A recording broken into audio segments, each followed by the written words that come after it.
Fin à Accra du sommet extraordinaire de la CEDEAO, le président Macky Sall a été désigné médiateur dans la crise burkinabé. Faure Gnassingbé pilotera la lutte contre Ebola. Pour Ibrahim Boubacar Keïta, la CEDEAO, avec sa maturité, viendra à bout de ces deux problèmes. Campagne mondiale contre les inégalités, l'ONG Oxfam tire sur la sonnette d'alarme. 67 milliardaires dans le monde détiennent l'équivalent de la fortune de la moitié de l'humanité.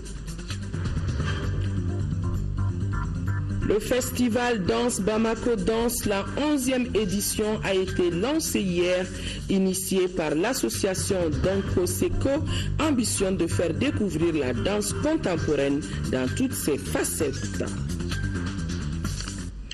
Nous sommes vendredi, mesdames et messieurs, bonsoir et bienvenue dans ce journal. Le président de la République a regagné Bamako cet après-midi. Ibrahim Boubacar Keïta, qui était à Accra au Ghana, où il a participé au sommet extraordinaire de la CEDEAO sur la situation politique au Burkina Faso et sur la fièvre Ebola.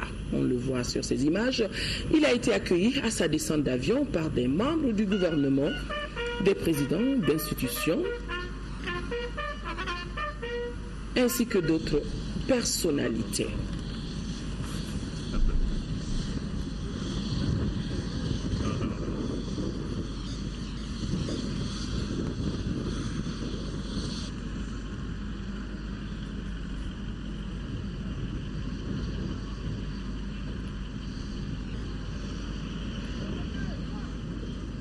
Voilà, le président de la République cet après-midi à son arrivée à Bamako en provenance du Ghana. Avant de quitter Accra, le président de la République a tiré les leçons de ce sommet consacré à la lutte contre l'épidémie Ebola et la crise sociopolitique qui sévit actuellement au Burkina Faso. Ibrahim Boubacar Keïta a loué la maturité de l'organisation sous-régionale, les actions entreprises dans le cadre de la résolution de ces problèmes brûlants, d'espérer une issue certaine, a-t-il estimé. Le président de la République au micro de nos envoyés spéciaux, Alousseni Touré et Adama Kamara. Mes voyages dans les pays affectés, pays voisins, pays amis, de Guinée, de Sierra Leone et Libéria. Sierra Leone d'ailleurs ont dû déférer. Des réunions s'étaient tenues déjà autour de cette question de l'Ebola. Les ministres de la Santé de nos pays s'étaient réunis sous la manière CEDEAO et les décisions avaient été prises par l'organisation commune, l'attribution d'un fonds spécial à ces pays frères et ces pays amis. Donc ça a été simplement un approfondissement, tant cette affaire est devenue une tragédie mondiale, pas seulement africaine. Je l'ai dit, l'Ebola n'a pas de pays d'adoption particulier. L'Ebola n'a pas de frontières. L'Ebola peut être à l'autre bout du monde, quelle que soit la distance. Et c'est aujourd'hui ce danger auquel le monde doit faire face de manière frontale, de manière unie et de manière très très sérieuse. Et c'est à quoi nous sommes attelés ici, en Accra. Mais c'est un point de vue qui a toujours été le nôtre. Nous pensons qu'il ne faut pas ajouter un autre mal au mal. La stigmatisation peut être très mal ressentie par la population, de se sentir toute seule alors qu'on vit un drame et rien de plus terrible.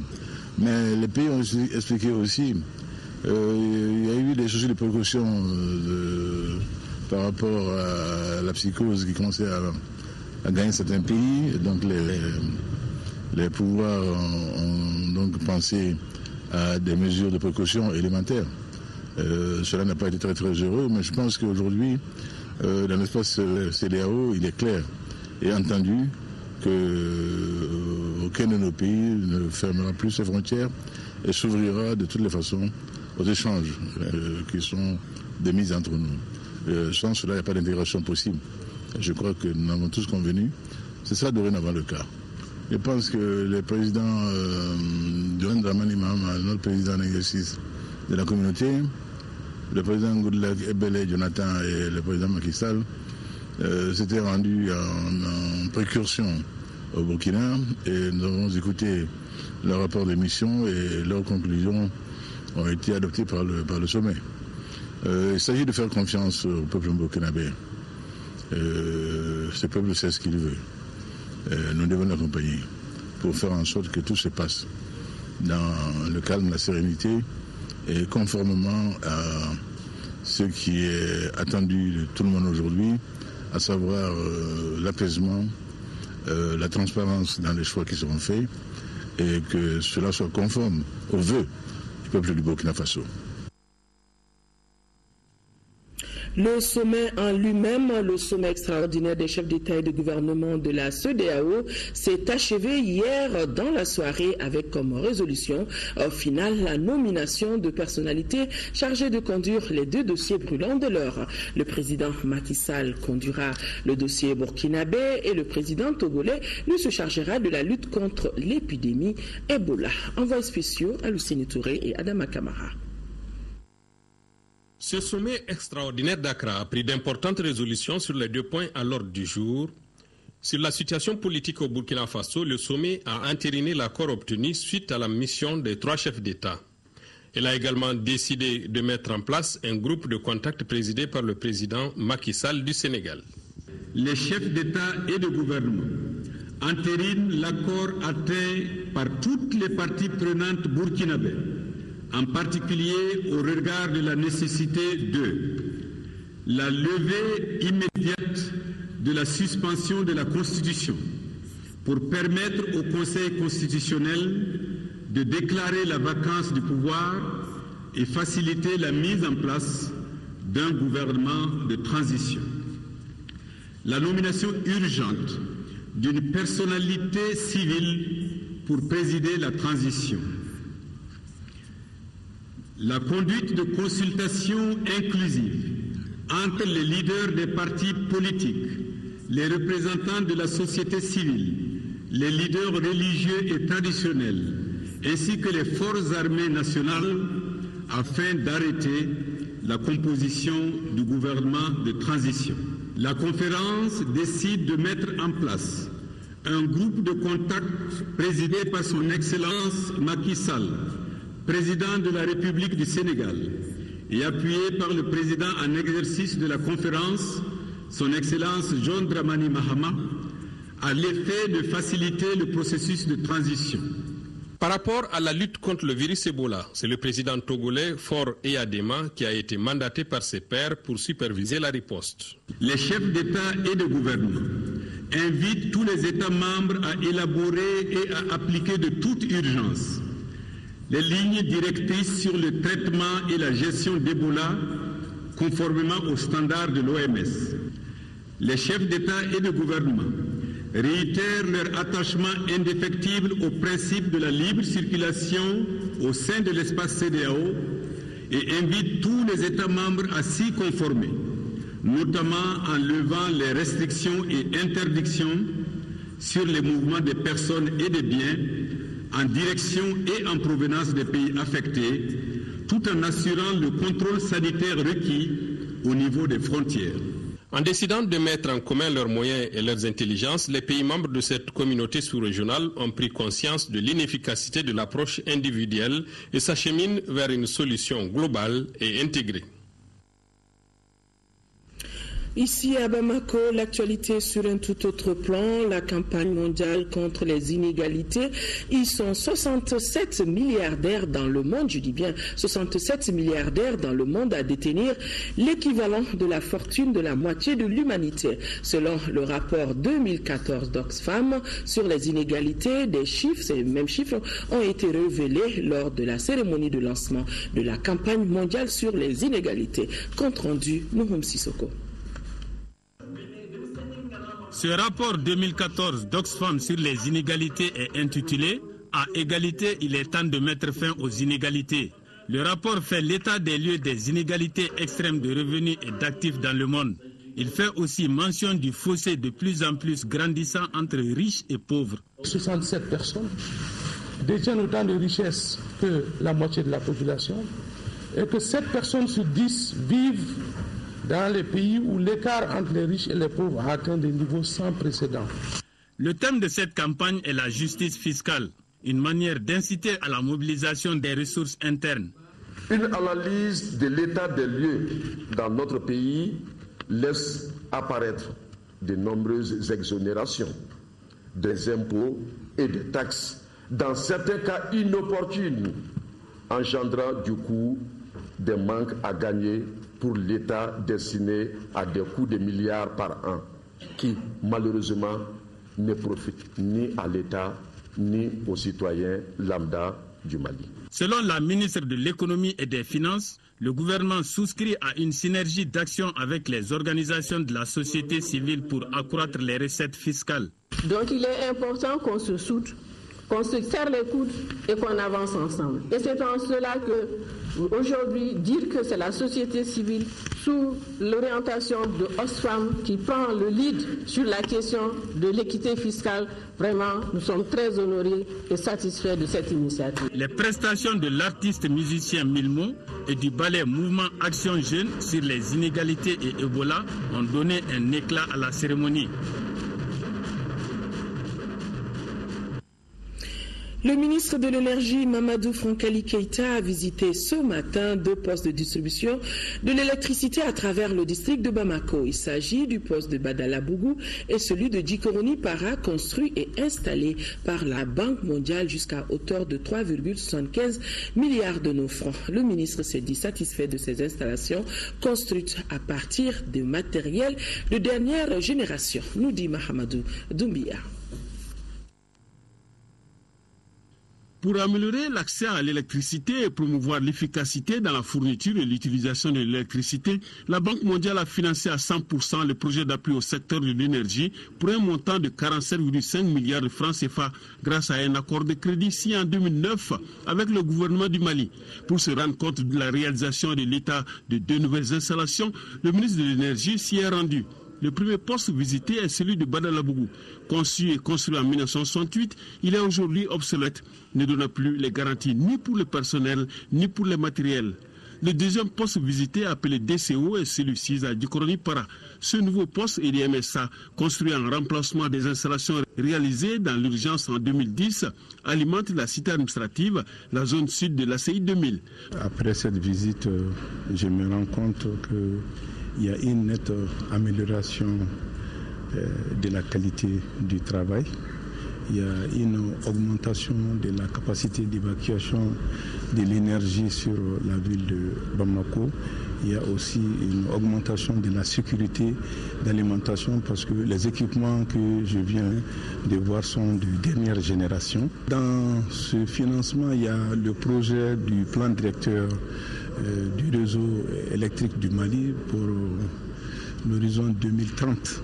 La Banque mondiale était impliquée dans le secteur électricité du Mali depuis plusieurs années et nous continuons à soutenir le gouvernement dans les efforts d'améliorer les services de l'électricité, la qualité et l'accès à l'énergie dans le Mali.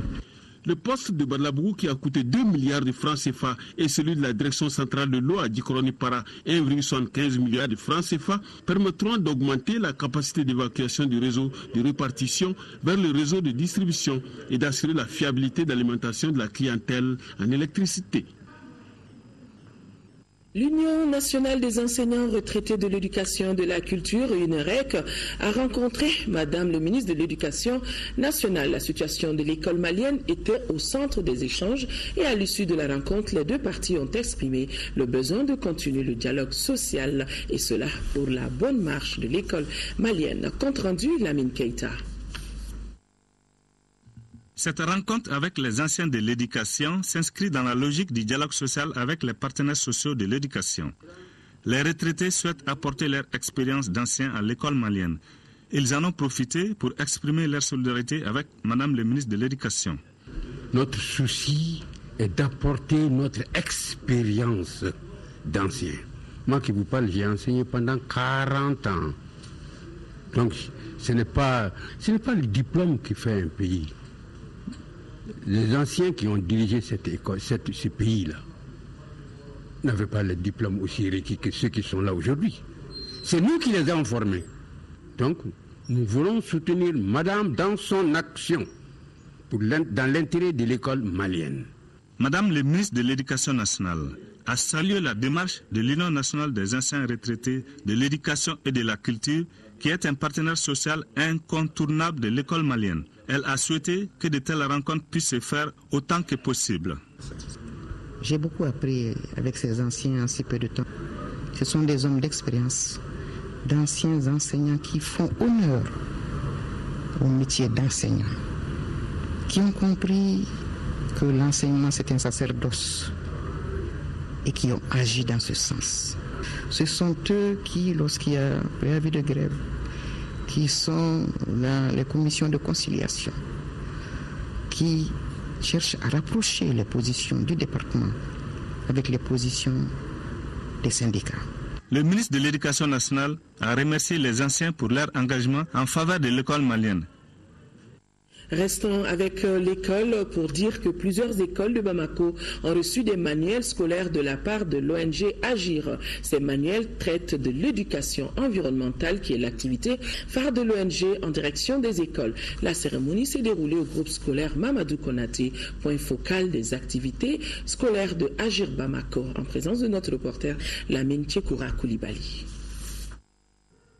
Ces manuels scolaires, mis à la disposition d'une quinzaine d'écoles de Bamako, sont une réponse partielle aux besoins éducatifs des enfants. Mieux utilisés, ils permettront d'améliorer la qualité des apprentissages en ce qui concerne par exemple la lecture, la géographie et d'autres compétences de vie courante relatives à l'éducation environnementale. Ces manuels que nous appelons cahiers à message ont été imprimés et adaptés au programme officiel. Notamment, ça revient au maître de présenter soit en leçon de lecture, grammaire ou géographie le contenu du message pour essayer de l'adapter à la leçon du jour. Il voudrait bien, le maire de la commune 3 du district de Bamako, Kader Sidibé, pouvoir trouver les mots pour exprimer la joie et l'honneur de sa commune d'être l'hôte d'une cérémonie comme celle-là, et à laquelle la présence de la première dame, également présidente de l'ONG Agir, donne une signification toute particulière. Sentiment partagé par le ministre de l'Éducation nationale, car cette action de l'ONG Agir s'inscrit dans la dynamique des objectifs du millénaire pour le développement, dont l'enseignement primaire de qualité est un des objectifs. Il n'y a pas meilleur champ de lancement à la matière que les écoles. Car tout part de l'école, cet immense abreuvoir est lieu d'acquisition de savoir et de savoir-faire. Chers élèves, je vous demande de faire un bon usage de ces kits qui vous ont été offerts par l'ONG Agir afin de pouvoir agir efficacement sur notre environnement. Après avoir retracé la création et l'évolution de Agir, sa présidente a expliqué comment l'éducation relative à l'environnement est introduite dans les programmes. Nos principes de fonctionnement sont mettre à la disposition des écoles des outils pédagogiques constitués de matériel éducatif, ludique et audiovisuel, former des encadreurs et des enseignants, donner des cours à des groupes de 30 élèves, assurer le suivi et évaluation du programme. L'ONG Agir a déjà élaboré un manuel de formation, des outils pédagogiques et supports didactiques pour les maîtres et les élèves, auxquels s'ajoutent ces cahiers d'activité ou cahiers à message, dont l'activité est d'assurer la promotion de l'éducation environnementale.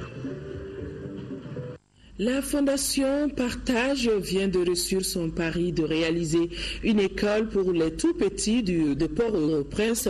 C'est en Haïti. Après la rentrée des classes le 8 septembre dernier, les populations de Cité-Soleil et les honorables membres de la congrégation des Salésiens de Don Bosco ont procédé à l'inauguration du pavillon de 6 salles de classe.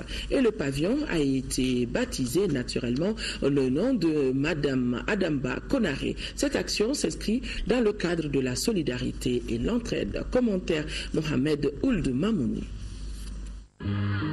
Dans Dans son discours par vidéoconférence lors de cette inauguration, la présidente de la Fondation Partage, Adamba Konaré, a fait part de son espoir après la réalisation de ce nouveau pavillon de 6 salles de classe. Ce pavillon offre toutes les commodités aux enfants très pauvres de Cité du Soleil qui sont désormais dans les conditions honorables d'apprentissage. La mécène du jour n'a pas manqué de saluer les autorités haïtiennes et les responsables de l'école de Cité du Soleil. Toujours selon Adamba Konaré, le Mali a un dû envers Haïti qui a soutenu notre pays lors des années 60 en y envoyant de nombreux Haïtiens. La réalisation du pavillon Adamba Konaré du Mali en Haïti permet de partager des moments de joie, mais aussi des souvenirs pour des enfants qui ont perdu la vie lors du séisme de janvier 2010. Place de la République, le président de l'Assemblée nationale a reçu en audience le nouvel ambassadeur du Mali en Mauritanie. Comme le veut la tradition, Mamadou Diagouraga est allé prendre conseil auprès du président de cette institution pour une bonne exécution de sa mission. Et Isiaka Sidibé lui a exprimé sa disponibilité et celle de l'Assemblée nationale. Les deux personnalités ont ensuite fait le point de la coopération entre le Mali et la Mauritanie. Ils ont aussi parlé du renforcement de la coopération entre les deux parlements. Le président du Haut Conseil des collectivités lui a reçu en audience une délégation du Conseil national de l'agriculture, du commerce et de l'industrie des services de l'artisanat du Mali. Les échanges ont porté sur les missions de la nouvelle association et le Conseil se fixe comme objectif l'émergence de la société civile économique qui se veut être aussi une force de proposition au pouvoir public. Son président, Taïrou Si, président du Conseil national de l'agriculture, du commerce et de l'industrie des services de l'artisanat du Mali, est au micro de Moussa Fane. Nous venons surtout prendre des conseils en faveur de cette nouvelle association, parce que nous pensons que c'est une association qui est d'envergure nationale, qui va être dans toutes les régions, toutes les contrées du pays. Donc il est normal que nous collaborons avec le Haut Conseil pour qu'il nous accompagne partout où nous sommes, parce qu'ils sont partout. Nos pouvoirs publics, ils ont commencé à faire beaucoup de choses, notamment en mettant la loi d'orientation agricole en place, qui est déjà en œuvre. Mais nous pensons qu'il manque un grand volet à cette loi, qui est la loi d'orientation du secteur privé, normalement qui doit être les deux jambes du même corps. Sans la loi d'orientation du secteur privé, l'agriculture ne sera pas valorisée. Tout le monde dit dans tous les pays que c'est les PME qui font le développement. Et pour faire des PME, la base, c'est l'agriculture. Donc il est urgent qu'on mette tout ça ensemble. On ne peut pas mettre l'agriculture à part, les commerçants à part, l'industrie à part. C'est tout le monde qui doit être ensemble. Quand on cultive, on a besoin d'un commerçant, on a besoin de transporter. Donc c'est de tout le monde qu'on a besoin.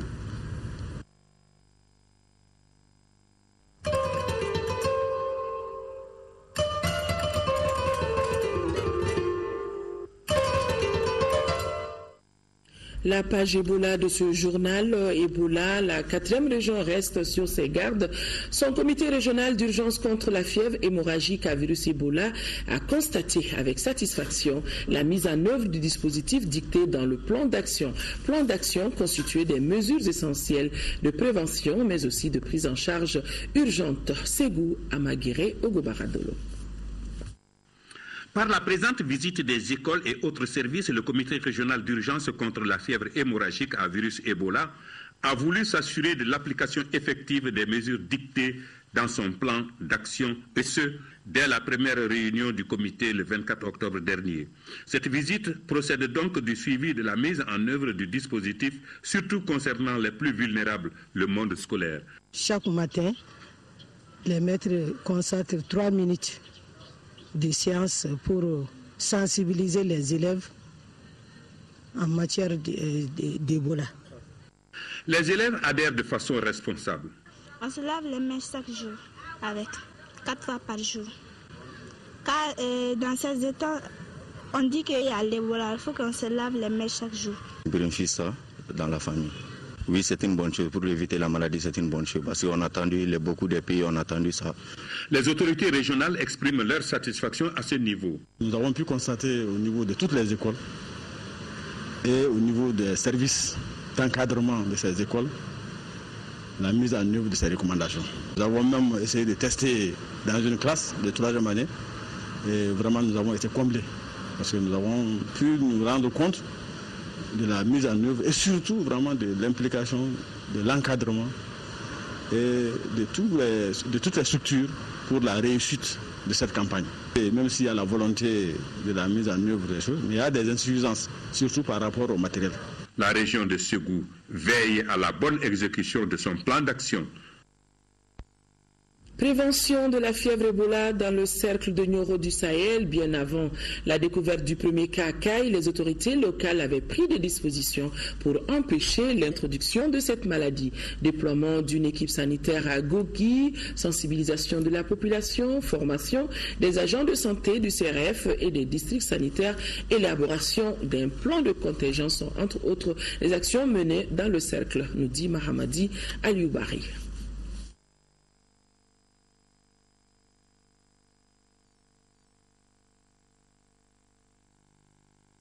Voilà, je ne sais pas si la technique est en mesure de revenir sur ce reportage de Mahamadi Alioubari dans le cercle de Nioro du Sahel. Donc on passe au prochain élément, c'est virus et Ebola, toujours on en parle avec ce premier témoignage de Mamadou Diallo. Mamadou Diallo, c'est l'étudiant guinéen guéri de Ebola au Sénégal et depuis lors il a été refoulé vers son pays d'origine, la Guinée-Conakry, où il tente de mener une vie normale et cela malgré le décès de toute sa famille des suites du virus Ebola. Ce matin-là, dans les studios d'Espace FM à Conakry, un invité pas comme les autres. Mamadou Diallo Alimou, c'est ce jeune étudiant guinéen, premier cas d'Ebola diagnostiqué au Sénégal. Guéri et rentré au pays, il est devenu une star des médias. Quel était votre moral à l'instant T où on vous a annoncé que vous étiez porteur d'Ebola? À l'instant qu'on m'avait dit ça, c'était pas facile. Hein. J'ai eu du mal à... Vous sentiez le sapin, comme on dit? Vous sentiez la mort? Ah bon, du jour au lendemain, pendant plus de 10 jours, je me disais que j'allais mourir. Août dernier, Mamadou Diallo Alimou est admis à l'hôpital de femmes de Dakar. L'étudiant a traversé la frontière sans savoir qu'il était porteur du virus. Ce premier cas importé provoque la psychose au Sénégal, qui craint que l'épidémie ne déborde chez lui. Plusieurs dizaines de personnes manifestent devant l'hôpital. Montré du doigt, l'étudiant doit s'expliquer dans les médias. Je n'ai pas fait exprès d'envoyer la maladie au pays, donc ce n'est pas la peine que les gens soient fâchés. Et j'en ai beaucoup dit. Mais il paraît que j'ai réussi à convaincre la population. Il n'y a pas eu un autre cas aussi. Et cela aussi, je remercie Dieu pour cela aussi, parce que je n'ai contaminé aucune autre personne. Guéri, il est renvoyé chez lui par le Sénégal, qui ne veut pas de ce rescapé encombrant. Mais dans son village, sa maison est vide. Sa mère, son frère et 2 de ses proches sont morts, contaminés comme lui par un oncle venu de Sierra Leone. C'est toute sa vie qui est bouleversée. Il doit renoncer à son rêve, faire des études. C'est ma maman qui me soutenait actuellement. Cela même... Ça m'arrive des fois à me demander comment je vais continuer mes études parce qu'il n'y a plus personne pour me soutenir. Malgré tout, Mamadou Diallo Alimou estime qu'il a eu de la chance. Aujourd'hui, son but, c'est de lutter contre la stigmatisation des anciens malades. Son message, Ebola peut se soigner.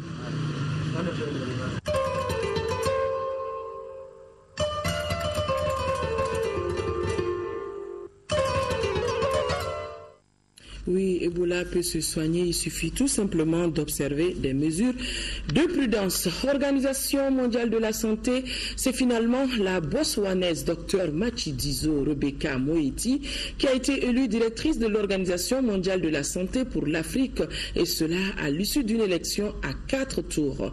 Notre compatriote Dr Fatoumata Traoré Nafo est arrivé deuxième, c'était à la faveur de la 64e session du comité régional de l'OMS pour l'Afrique tenue à Cotonou au Bénin. Docteur Fatoumata Nafo Traoré s'est dite fière d'avoir représenté le Mali. Elle remercie le peuple malien et les autorités pour le soutien de sa candidature. Docteur Fatoumata Traoré Nafo est au micro de Mohamed Ould Mamouni.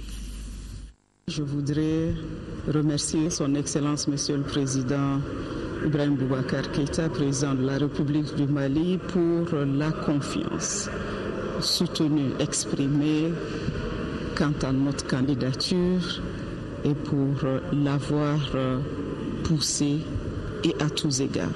Mais aussi le peuple malien, parce que je sais que tout le monde s'est mobilisé. Nous avons eu la candidature la meilleure. Je peux la réaffirmer. Parce qu'à l'issue des présentations, des visions, stratégies et des interviews, unanimement, et c'est cela qui me réconforte aujourd'hui, nous avons perdu, avec tous les honneurs, parce que le Mali, à travers ma personne, a gardé sa crédibilité. Et nous avons été honorés professionnellement. La façon dont les choses se sont passées, vous comprendrez avec moi qu'une élection, il y a les qualités techniques qui jouent, mais une élection est avant tout politique et je voudrais que l'opinion nationale comprenne et accepte cela. Je suis la directrice exécutive du partenariat pour la lutte contre le paludisme dans le monde et je reste déterminée à travailler avec l'ensemble des 100 pays qui souffrent du paludisme aujourd'hui pour faire reculer le paludisme et avancer résolument pour l'élimination du paludisme. Donc j'ai une grande charge déjà et qui va m'entretenir pendant les quelques années à venir.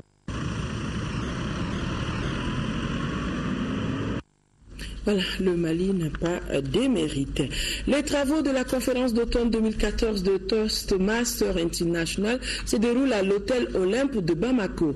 Près de 200 délégués venus de 7 pays membres de la CEDEAO participent aux travaux. Au programme des ateliers de formation et des conférences débats sur l'art de communiquer. L'ouverture des travaux était présidée par le ministre de l'économie numérique, de l'information et de la communication. Traoré, compte rendu. Près de 200 délégués participent à cette conférence biannuelle 2014 du district 94 du Toastmaster d'automne de Bamako. Ces amis Toastmasters sont venus des 7 pays de l'espace CEDEAO. Il s'agit du Bénin, du Burkina Faso, de la Côte d'Ivoire, de la Guinée, du Ghana, du Niger, du Nigeria, du Sénégal, du Togo et du Mali, pays organisateur.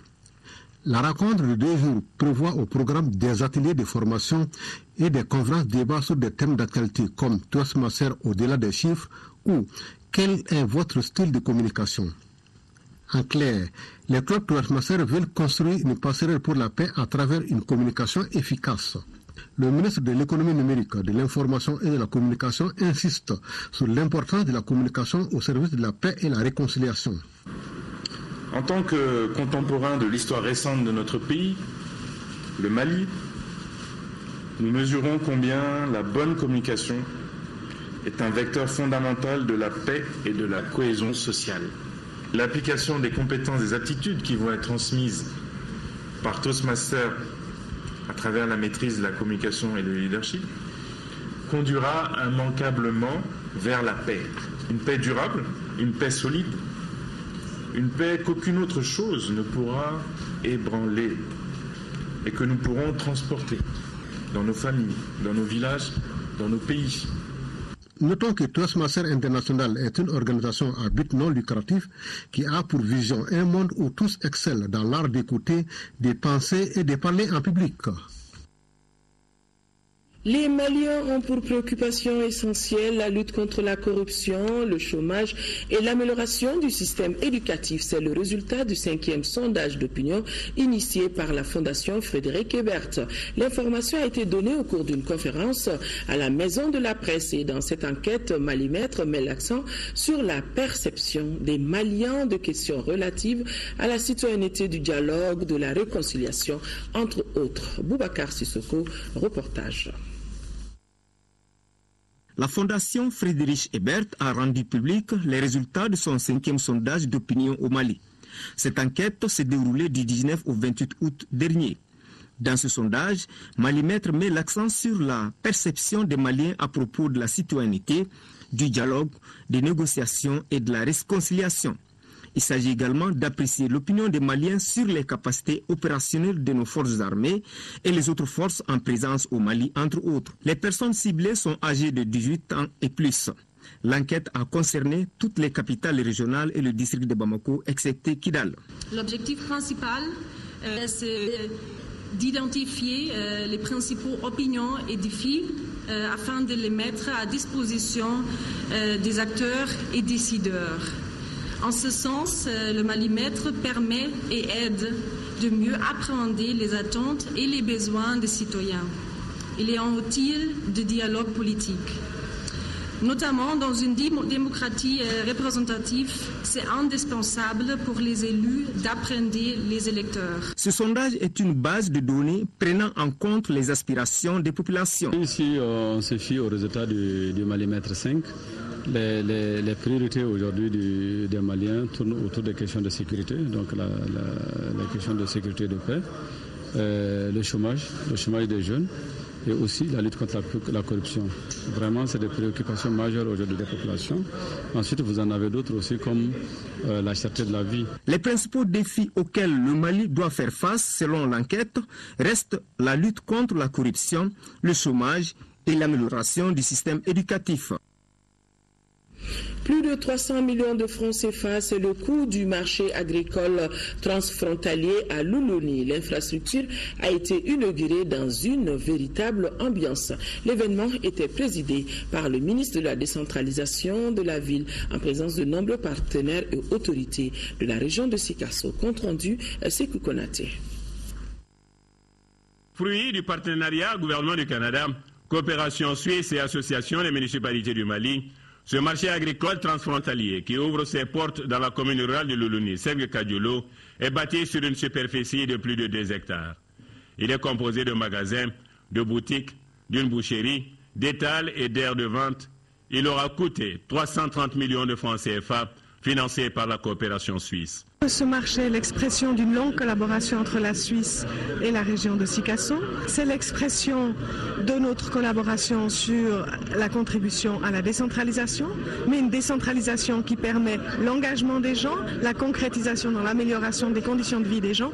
L'association des municipalités du Mali qui a assuré la maîtrise d'ouvrage et l'ambassade du Canada vont tour à tour saluer cette initiative qui vient ainsi jeter les bases d'une véritable promotion du secteur agricole dans les communes du couloir. Le défi qu'on a aujourd'hui, c'est comment nous pouvons nous appuyer sur nos ressources internes pour créer de la richesse, créer de l'emploi. Je crois que ce marché symbolise ça aussi, la volonté au niveau local de mettre en place des infrastructures de développement économique qui peuvent être des lieux de rencontre, des lieux de partage d'initiatives.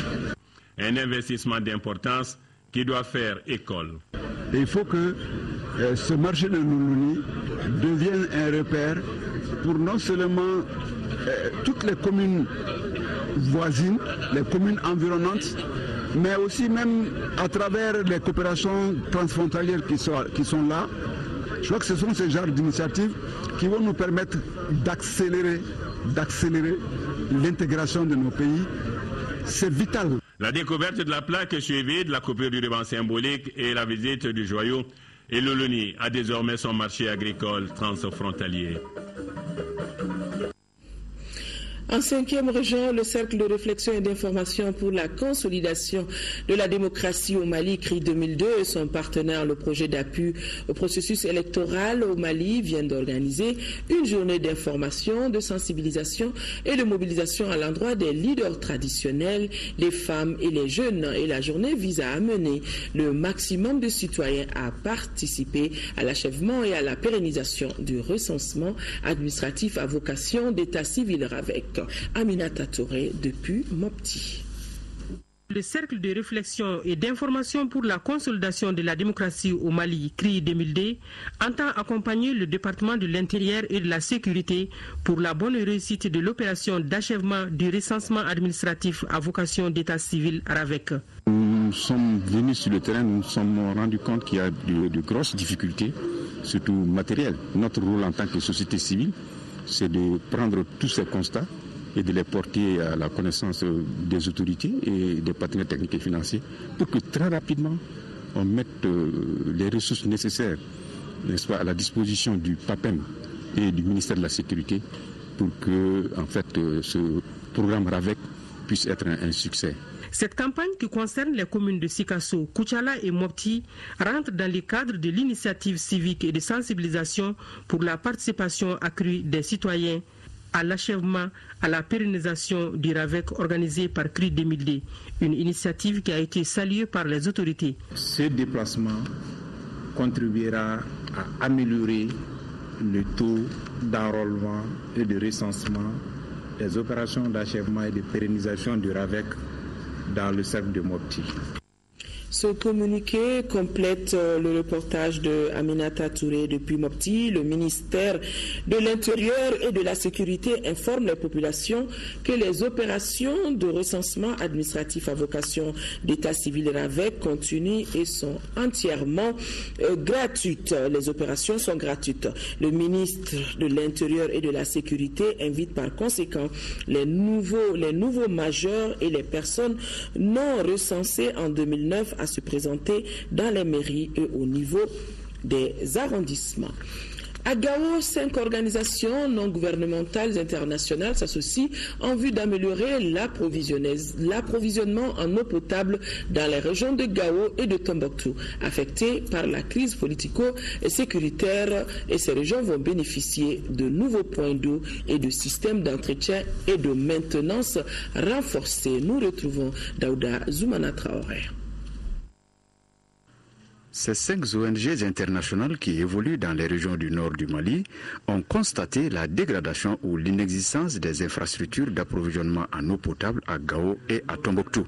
C'est pourquoi elles ont initié ce cadre commun LRD Wash pour améliorer cette situation. Le cadre est composé de Oxfam, UNICEF, Elvia et ACF. Toutes ces agences et ONG sont des structures qui travaillent dans le cadre de l'hydraulique.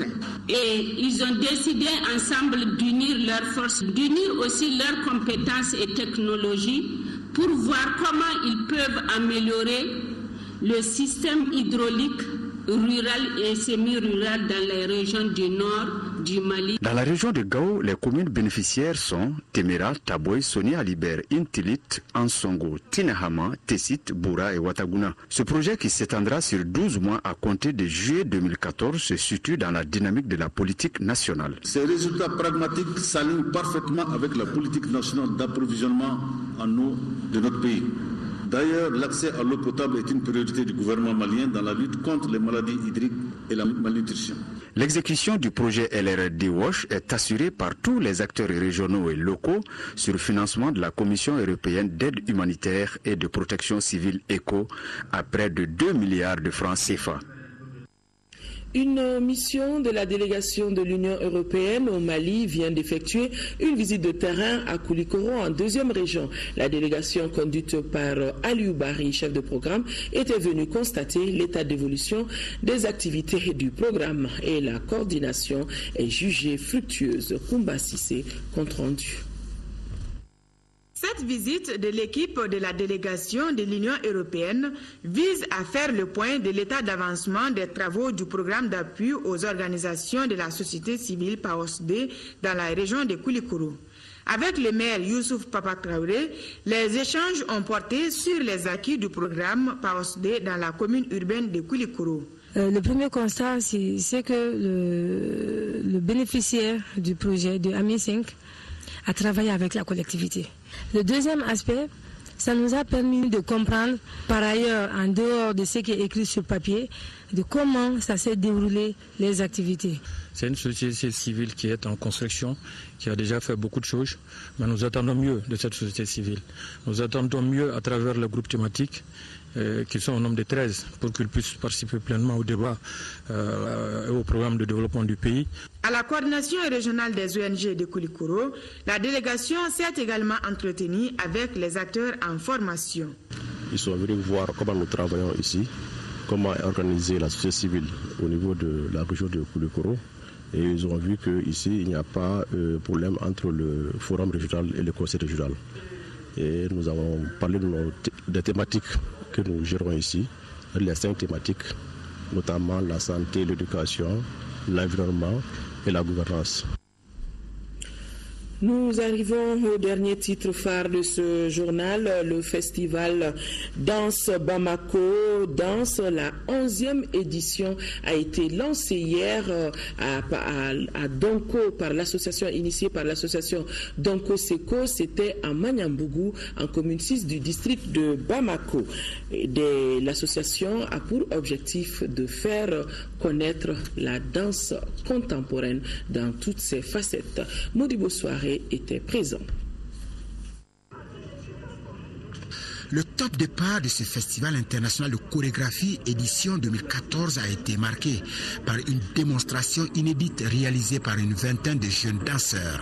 Un spectacle inspiré spontanément non seulement par la mise en place de ce lancement, mais surtout par la convivialité de cette manifestation qui magnifie la danse contemporaine dans sa pluralité. C'est une improvisation, c'est-à-dire quelque chose qui vient au fur et à mesure qu'on le fait. C'est pas calculé, c'est pas pensé avant. Il n'y a que les indications et chacun y va de son gré, chacun y va de son énergie, chacun y va de son ressenti et chacun essaye de faire travailler son imagination pour nous amener des symboles, des images. Des fois on voit un pendu, un suspendu, quelqu'un qui est attaché, quelqu'un qui est en conflit. Voilà. Cette année, les organisateurs de l'événement séduisent d'entrer de jeu le public à travers des performances déambulatoires dans les locaux de l'association Donko Seko, avec comme point de chute l'espace Falifator, la dernière trouvaille de la directrice de danse, Bamako Danse. Le ministre Ndiaye Ramatoulaye Diallo salue la créativité contemporaine et l'engagement des artistes, de tous ceux qui œuvrent dans la discipline. Elle se dit également fière de l'équipe du festival d'avoir réussi à inscrire ce rendez-vous parmi les événements culturels majeurs du continent africain. L'expression corporelle qui prend toute sa source dans la nature humaine, dans les valeurs de la société.